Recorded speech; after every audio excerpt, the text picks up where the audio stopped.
employment law. Featured on CNN Money. Consistently ranked as a top 10 tier employment attorney by Expertise Connections. A human resources consultant, expert, and advocate. Informational, inspirational, and entertaining. One of the most talked about and progressive shows on social media. Legal Views with attorney Sheila R. Stewart.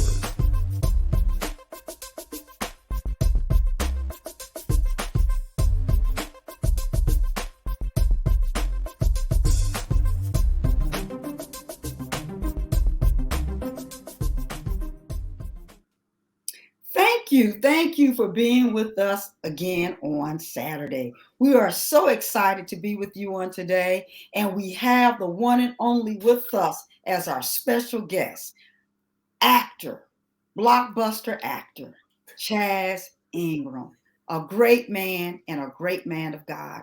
He is going to give us some great information on his journey to following his dream and becoming an actor in Los Angeles, California. This is part 2 of our show with Chaz Ingram. So let me first tell you a little bit about Legal Views. You are tuned into Legal Views with attorney Sheila R. Stewart. We are located at 231 South Bemiston Avenue, Clayton, Missouri, 63105. You can contact me at law@SheilaStewart.com. We are broadcasting now on Daily Gospel Network, Daily Gospel International, Apple TV, Roku, Amazon Fire, Facebook, YouTube, and some other platforms. Thank you for being our special viewers and following us with our show. And again, we are so excited that we have Chaz with us on today. For those of you that did not see the previous broadcast that aired last week, we're going to just give you some information on this beautiful young man that's with us here on today. Chaz Ingram is a sought-after motivational speaker and actor who resides in the greater Los Angeles area. He is a native of St. Louis, Missouri, and attended the University of Kansas, majoring in television, radio, and film. He has been listed among some of the most noted individuals in the United States, and he has been recognized as being an outstanding young man by several different publications as the top 40 under 40, and in the St. Louis Business Journal as being an awardee for the work that he has done. He has spent his years as a role model and mentor, working with the St. Louis Public Schools and doing speaking engagements as well in Los Angeles, California. Welcome, Chaz, and thank you for taking this time out to be with us on this Saturday. How are you? I'm wonderful, Sheila. Thanks so much for having me. I appreciate it. Well, I appreciate it even more that you're such a talented young man and you are taking this time out to be with us on today. And thank you for being our special guest. And let's continue the conversation. You said so many outstanding things on last week. You talked about following your dream. You talked about making it happen during the struggle. And I thought that was a key moment because many times when people are struggling, they give up and do nothing. Right. And you talked about making it happen during the struggle. This week, tell us about your career in St. Louis and what led up to the transition to Los Angeles and all of the things that you've done that was the precursor for you going to LA. Okay. My major, as you've mentioned, was radio, TV, and film. I knew that I was going to be on TV in some kind of way. I didn't know exactly how, right? My girlfriend, when I was 10, 11 years old, contacted me when I first got to LA in 2005. And she said, Chaz, you told me then, when we were 10, 11 years old, that you were going to be on TV. I said, I did? So apparently, I believed this for a long, because I didn't remember saying that. But oh, wow. I really didn't. But I did know that I've always had a belief that I would be in television. My dream, Sheila, was to be the next Brian Gumbel, to be honest with you. I wanted to be in news, right? Mhm. And I wanted to be a sportscaster because I love sports. And yeah, that, needless to say, that didn't happen, right? But that was my dream. I wanted to be on TV in some capacity as a sportscaster in some kind of way. And so when that didn't happen, when I didn't become a sportscaster, though I worked for Channel 5 in St. Louis as an account executive, and I was on the radio as a talk show host, I got an idea. Okay, well, the sportscasting thing is not going to happen. And so what do I do? Acting is something that has always been in my heart as well. And so I decided to go for it years later, and it kind of worked out, I think, That is great. Do you think individuals that are that have a dream to go into TV, film, writing, acting, if they don't have the educational background, is it a high learning curve, or do you recommend that individuals get the educational background that they need? I do. I recommend they get the educational background because it speaks volumes, and that kind of thing, as far as, who you are and that kind of thing. And it carries some weight, no doubt about it. But, it's all about the talent, but having the talent alone sometimes is not enough. And so I think that the education is just part of your total package, as to when you come to the table and you present that's part of it. But yeah, they can't deny your talent, I mean, and so at the end of the day, that's going to speak more for you than anything else, I think. Awesome. Individuals that are looking and saying, I want to be an actor, I want to be an actress, I want to get in radio and film. What are the top 3 to 5 things you would tell those individuals that they need to do right now to follow that dream? I would say, okay, that's a good question. And I'm going to see if I can, nail down 3 to 5 things. First, I would say, study the craft, right? And by studying, I mean, first, before you even put yourself out there, get some books, right?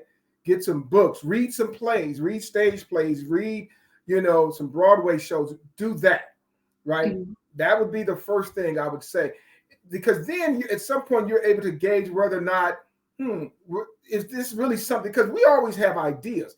Is this really something that I want to do?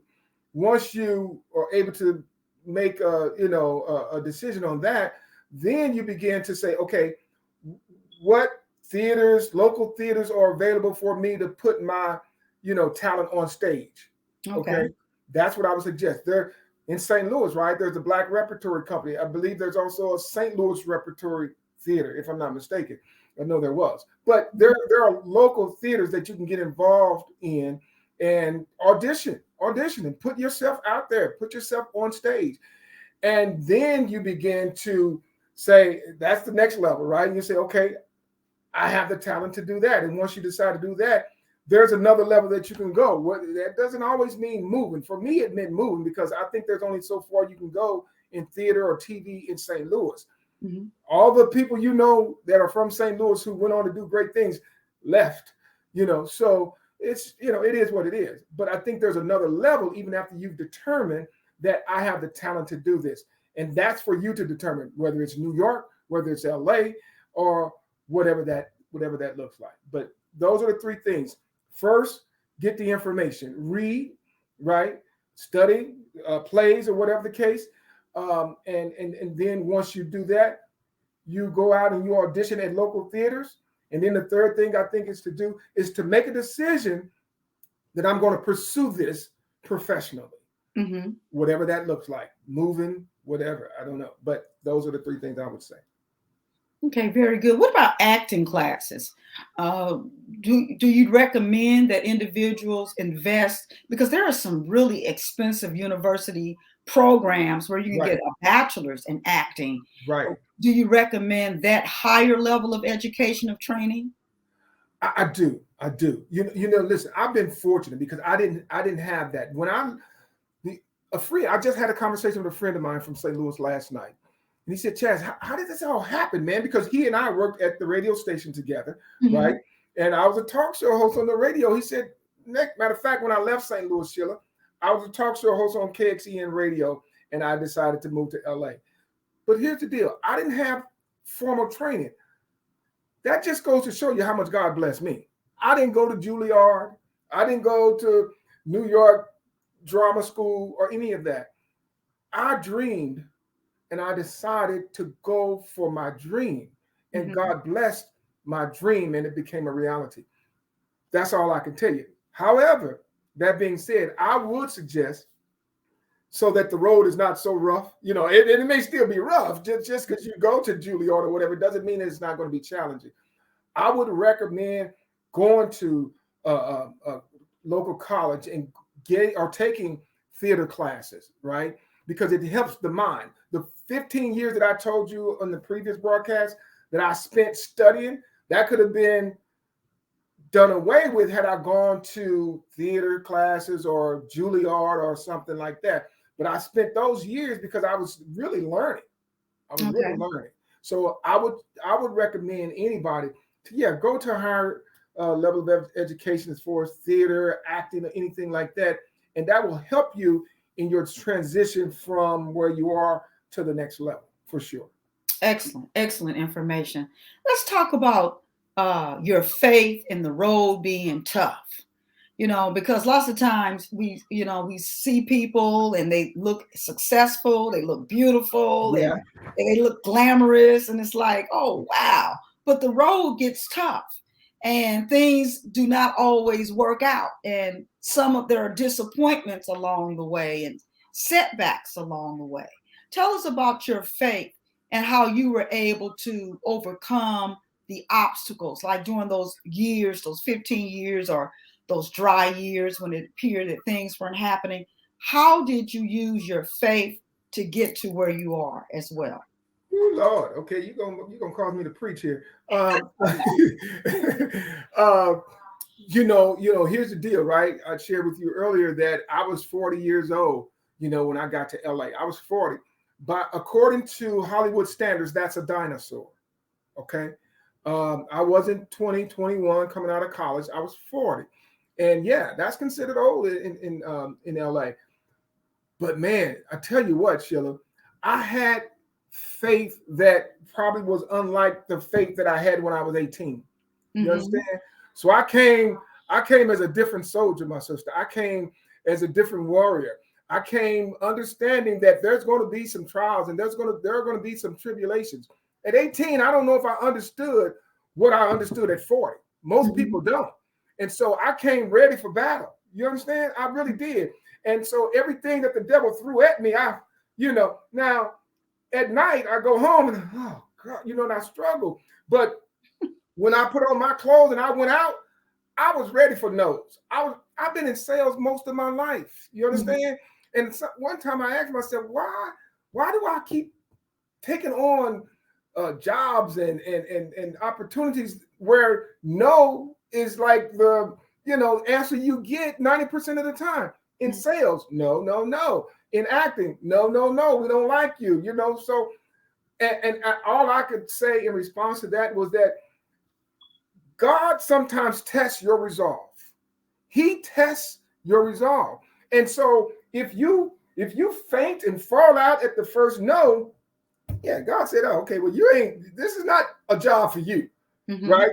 But when you're challenged time after time, and most of us are, time after time, and you're still standing with scars and wounds and all kind of things from your previous battles, and yet when it's time for the big war, the big battle, you're still there and you're ready. You might be limping, but you're still there. And I think I was there, when the true test came for me, I was there and I was ready. And God blessed because of my perseverance. You have to, you got to persevere. At the end of the day, you got to persevere. You can't cry because nobody cares. Oh, wow.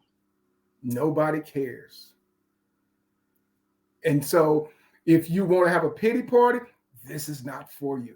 If you're one who have faint of heart, it's not for you. If you're one who is not willing to persevere, it's not for you. If you want to have a pity party, trust me, it's not for you because nobody cares. Wow. That's now that's tough right there. In other words, I mean, you got to be in it to win it. We went on a memorial cruise a week or so ago, and it was a celebratory cruise, and we celebrated a young man who passed, George Brown.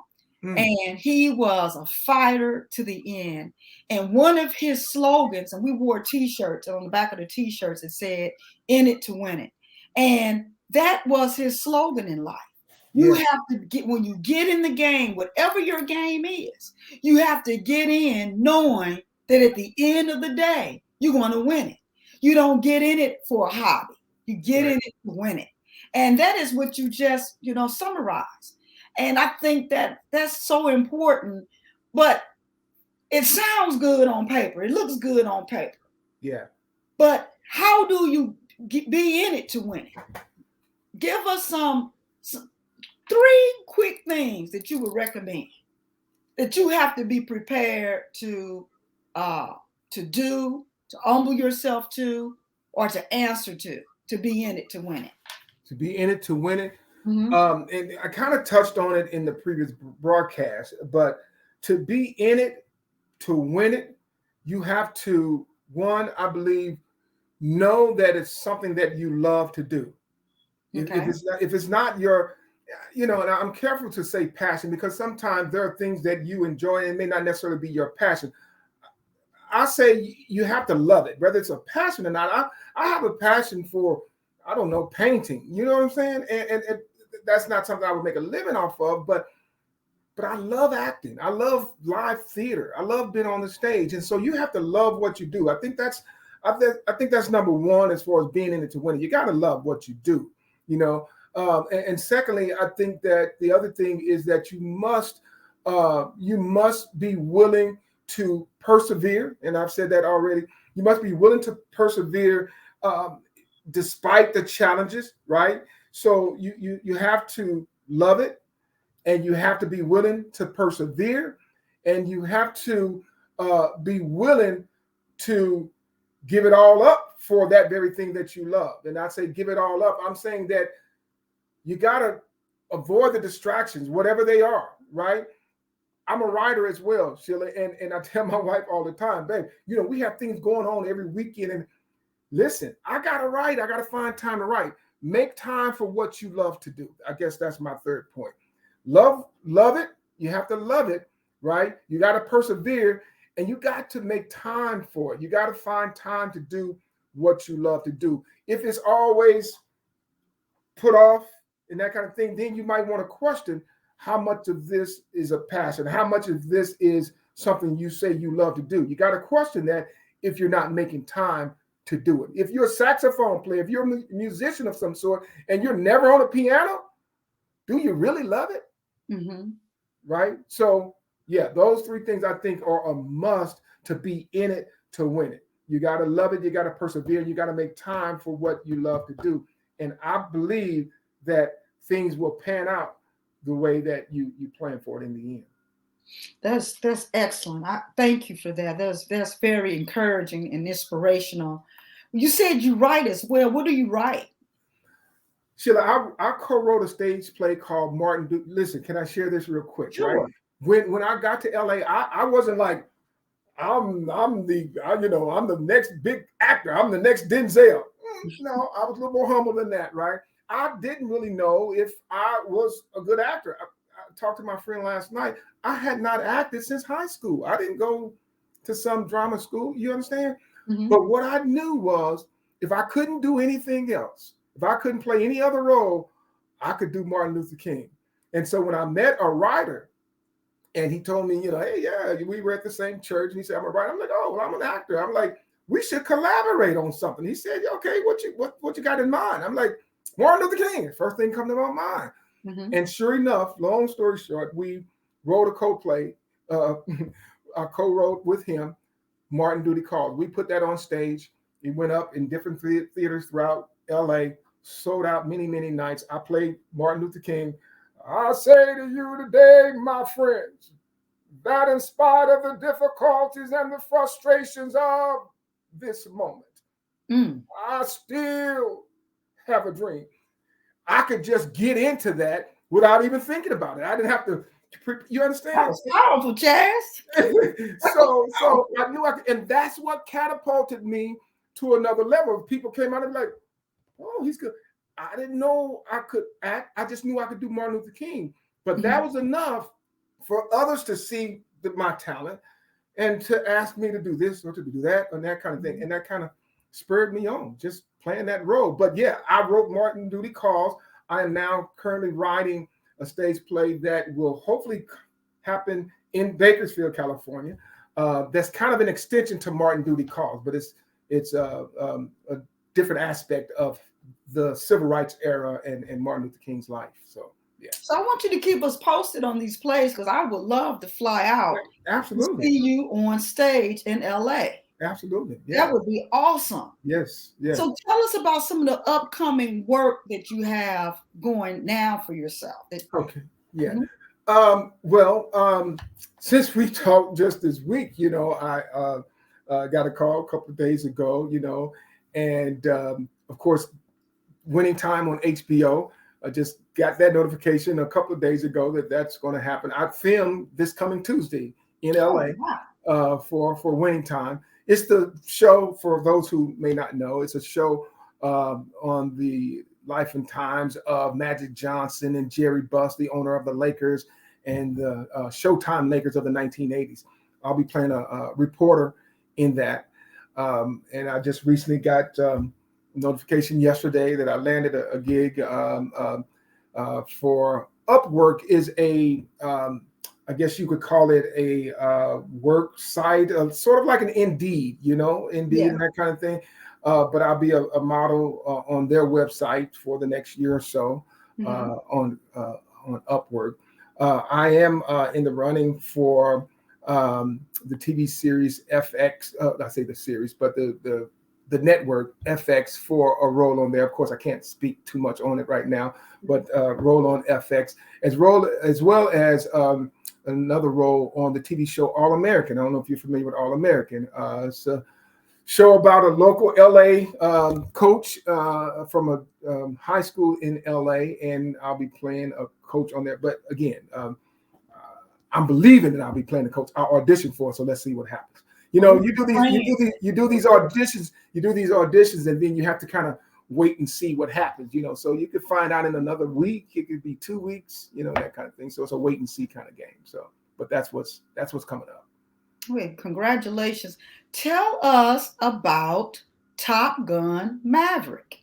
Wow, Top Gun Maverick. Sheila, that was an amazing thing. I thought to my agent at the time, she said to me, well, you landed a role, and she didn't say, because at that time they don't want you to say the name because they don't want it to get out. And she said it was some kind of show, Treasure Island, as a matter of fact. Well, she said, you landed a role in Treasure Island. I said, Treasure Island? I don't even recall auditioning for Treasure Island.